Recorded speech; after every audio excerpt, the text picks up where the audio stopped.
Everyone has that gateway into anime. That show that takes them down the rabbit hole. For me, it just happened to be The Melancholy of Haruhi Suzumiya.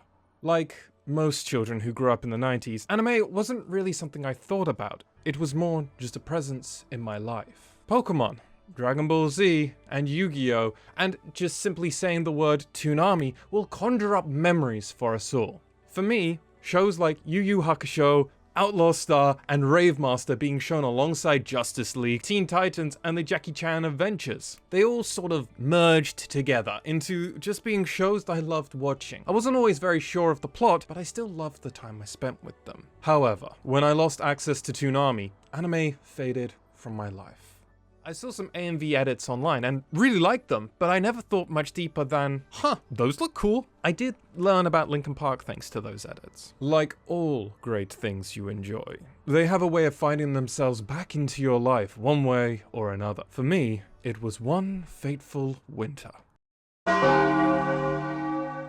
Certainly a day for remember. That's for sure. Let me just remind you that the weather warning from the Met Office is for much of the United Kingdom. That's for the rest of the day and into the evening hours. And ironically, most of the snow has actually fallen in the Thames Valley. And this is, if you recognise it, the Queen Vic in Albert Square.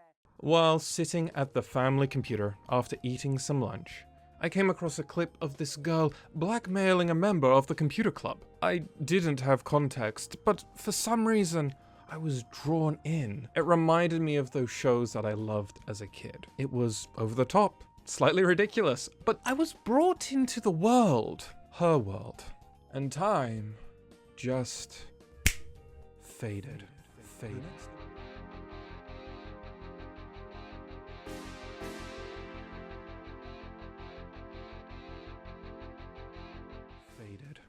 The next thing I knew, I was getting called for dinner.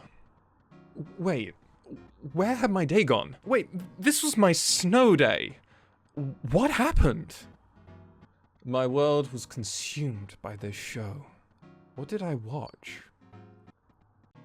I watched it again and again.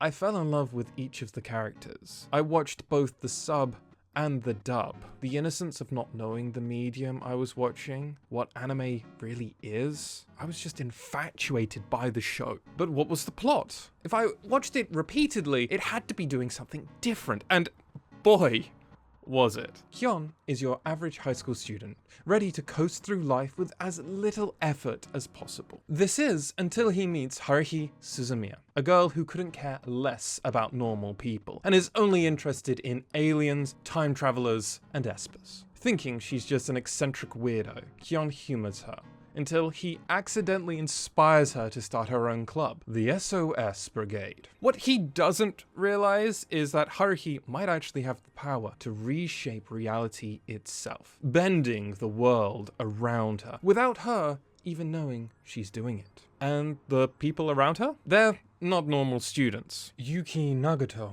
is a humanoid data interface sent by an intergalactic intelligence. Mikuru Asahina is a time traveler from a classified future timeline. And Itsuki Koizumi is an esper, part of a secret group keeping Haruhi from unknowingly destroying the universe. Somehow, Kion, the most ordinary guy possible, ends up being the glue that holds everything together, balancing Haruhi's chaotic energy while trying to keep her from accidentally throwing reality into complete disarray. Throughout the year, Haruhi drags the SOS Brigade into bizarre, often supernatural events. When the president of the computer club mysteriously vanishes, Haruhi is convinced it's a real mystery, forcing the group to investigate. What she doesn't realize is her wish for excitement may have been the reason he disappeared in the first place. Yuki eventually steps in, revealing the hidden conflict between data entries and proving that Haruhi's influence over the world is more powerful than even she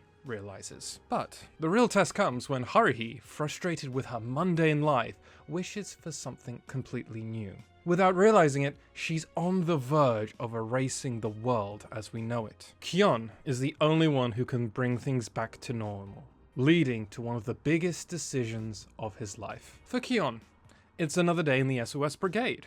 But keeping Haruhi entertained, that might be just the key to keeping reality itself from falling apart. In retrospective, I feel kind of lucky and sort of glad that while I did come down with the same fever that the anime fandom came down with several years before my exposure to Haruhi, hell, even with me being slightly late to the party, season 2 was planned to come out in a few months. A film was on its way, and it seemed like this was going to be big.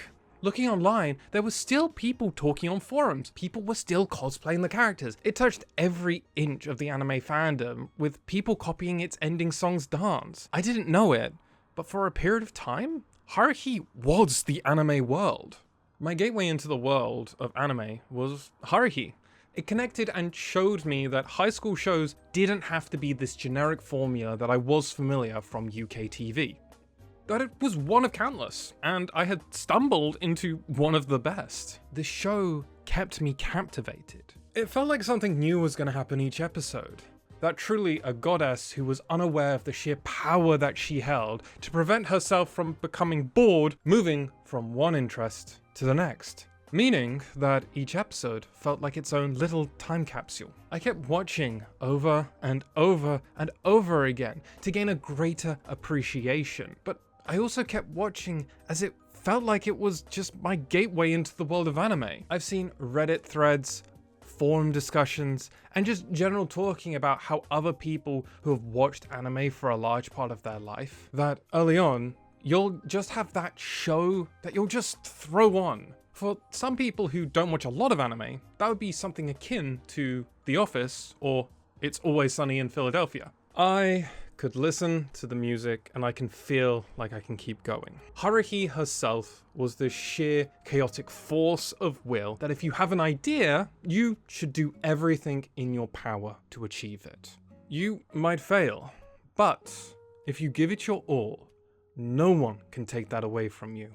Whereas for Kyon, to sometimes take a moment and breathe and not to always take everything so seriously. With that in mind, how do you watch the show? And you might be asking, wait, what do you mean?